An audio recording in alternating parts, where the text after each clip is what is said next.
Welcome friends. आज का हमारा टॉपिक है अ बॉय सॉन्ग पोएम और जिसके पोइट है विल्फ्रिड विल्सन गिब्सन। आइए स्टार्ट करते हैं पहला stanza. Because I set no snare but leave them flying free, all the birds of the air belong to me. यानी कि इसका जो हिंदी अनुवाद है, क्योंकि मैं कोई जाल नहीं बिछाता हूँ बल्कि उन्हें पक्षियों को स्वतंत्रता पूर्वक उड़ने के लिए छोड़ देता हूँ, वायु में उड़ने वाले सभी पक्षी मेरे हैं। Because I set no snare, क्योंकि मैं कोई जाल नहीं बिछाता हूँ, but leave them flying free, बल्कि उन्हें उड़ने के लिए स्वतंत्र छोड़ देता हूँ। सभी पक्षी जो भी हवा में उड़ रहे हैं सभी मेरे हैं, यानी मेरे से संबंधित है। ये इसका पहला स्टेंजा है। अब इसमें कुछ वर्ड्स दिए हुए हैं, टिपिकल वर्ड्स हमने लिए हैं। यहाँ पर दिया हुआ है सेट, सेट का मतलब है पुट यानी बिछाना। एक दिया हुआ है स्नेर, स्नेर इसका मतलब होता है नेट जाल, और एक है लीव टू अलाउ छोड़ना। आइए अगला स्टेंजा लेते हैं। From the blue tit on the sloe to the eagle on the height, uncaged they come and go for my delight.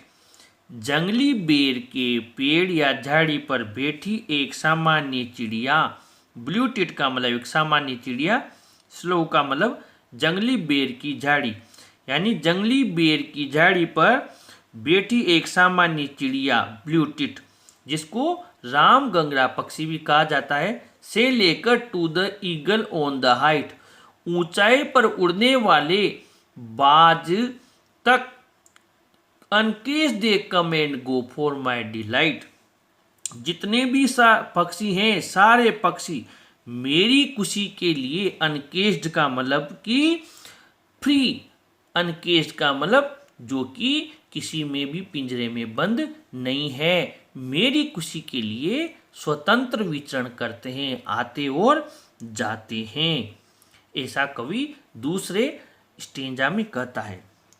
जंगली बेर के पेड़ झाड़ी पर बैठी एक सामान्य चिड़िया, राम गंगरा से लेकर आकाश में उड़ने वाला बाज, यानी सभी पक्षी सारे पक्षी मेरी खुशी के लिए स्वतंत्र रूप से बिना पिंजरे में बंद हुए आते और जाते हैं। ये जो मीनिंग्स है, ब्लू टिट का मतलब a type of small common bird, एक सामान्य चिड़िया, स्लो का मतलब a small bluish black wild plum, eagle का मतलब अ काइंड ऑफ बर्ड यानी बाज, अनकेज्ड का मतलब फ्री स्वतंत्र, और डिलाइट का मतलब जॉय या प्लेजर यानी खुशी। स्टेंजा थर्ड में, and so the sunward way I soar on the eagle's wings, and in my heart all day the blue tit sings, यानी कि और इस प्रकार में बाज के पंखों पर सवार होकर, आई सोर, सोर का मतलब सवार होकर, ऑन द ईगल्स विंग्स बाज के पंखों पर, एंड सो द सनवर्ड वे सूर्य की ओर यानी ऊंचाई पर उड़ता जा रहा हूं, and in my heart all day the blue tit sings, और सारे दिन मेरे दिल में राम गंगरा पक्षी गाता रहता है, यानी कि वो चिड़िया गाती रहती है। इसका हिंदी अनुवाद है, और इस प्रकार मैं बाज के पंखों पर सवार होकर सूर्य की ओर उड़ान भरता हूँ, और मेरे दिल में सारे दिन राम गंगरा चिड़िया गाती रहती है। इसके जो मीनिंग्स हैं, सनवर्ड का मतलब टूवर्ड्स द सन, सूर्य की ओर, सोर का मतलब to rise and fly high in the sky, आकाश में उड़ते हुए ऊपर चढ़ना। ये रहा आपके सनवर्ड और ये रहा आपका सोर। अब हम आगे बढ़ते हैं, अबाउट द पोइट पढ़ लेते हैं। यहाँ पर अबाउट द पोइट है, the poet is a bird lover, he advocates for the freedom of birds. जो कवि है वो पक्षी प्रेमी है, वह पक्षियों की स्वतंत्रता की हम लोगों से एडवोकेट करता है, यानी कि पक्ष रखता है। He sets no snare to catch them, वो उन्हें पकड़ने के लिए कोई जाल नहीं बिछाता है। He leaves them flying free, बल्कि वह उन्हें स्वतंत्र उड़ने देता है। So he claims that all the birds of the air belong to him, इसलिए वह दावा करता है कि जितने भी पक्षी हैं वो सभी उससे संबंधित है। He imagines he is soaring on the eagle's wings towards the sun. वो ये भी कल्पना करता है कि वो बाज के पंखों पर सवार होकर सूर्य की ओर उड़ रहा है। He also feels blue tit's song in his heart.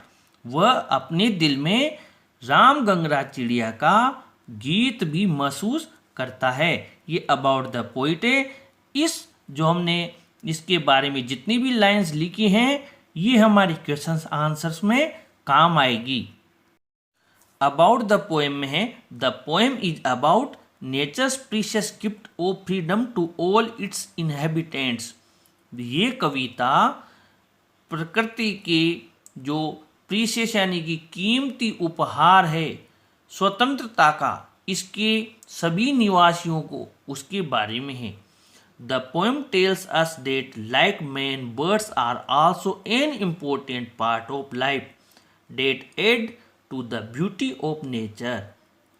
कविता हमें बताती है कि मनुष्य की तरह पक्षी भी जीवन का एक महत्वपूर्ण हिस्सा है।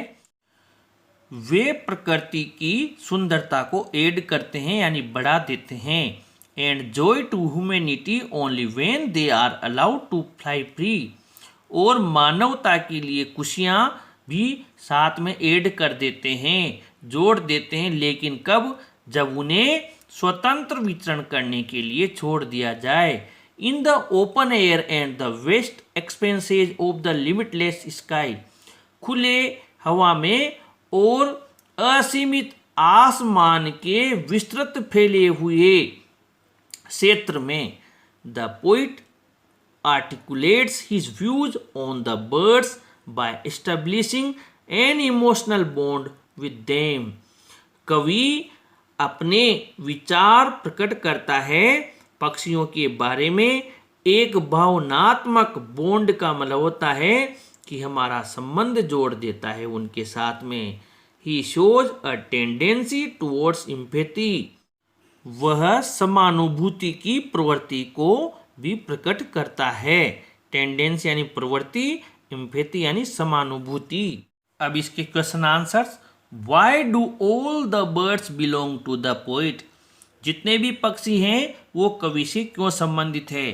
तो इसका आंसर आपको यही मिल जाएगा, द पोइट से लेकर और बिलोंग टू हिम तक। The poet is a bird lover. और ये जितनी भी हमने लाइन लिखी आपको बिलोंग टू हिम तक आपको पूरा आंसर मिल जाएगा, क्योंकि उनके लिए जाल नहीं बिछाता है, उन्हें पकड़ता नहीं है, उन्हें स्वतंत्र उड़ने देता है, इसलिए वो कहता है कि सारे पक्षी उसी के हैं। तो ये आंसर हमारा यहाँ तक मिल गया। आगे बढ़ते हैं। Why are the birds able to come and go for the poet's joy. कवि की खुशी के लिए पक्षी कैसे आते और जाते हैं? वापस यही आंसर है, क्योंकि उनके लिए जाल नहीं बिछाता है, उन्हें स्वतंत्र उड़ने देता है, इसलिए वो स्वतंत्र आते और जाते हैं। Question number 3। Which birds does the poet mention in the poem in particular. विशेष रूप से किन पक्षियों का कवि इसमें कविता में जिक्र करता है? तो इसका आंसर हमें यही मिल जाएगा। एक तो रहा ये ब्लूटिट और एक रहा ईगल।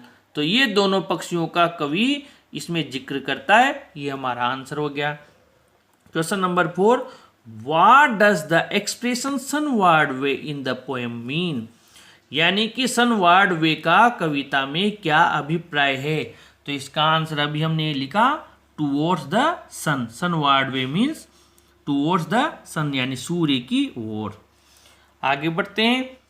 पहला क्वेश्चन है, how does the poet articulate his views on the birds in the poem a boys song.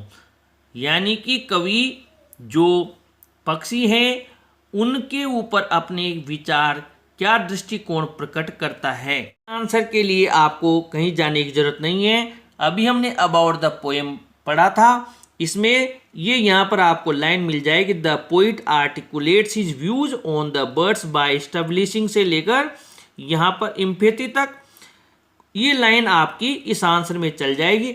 जो आपके एग्जाम में वर्ड लिमिट के क्वेश्चन आते हैं वो 20 to 30 वर्ड्स के ही आते हैं। 60 to 80 वर्ड्स के क्वेश्चंस आपके एग्जाम में नहीं आते हैं। आप भले ही पुराने पेपर कंसल्ट करके देख लें। Why do all the birds according to the poet belong to him? What does the word all suggest to include here?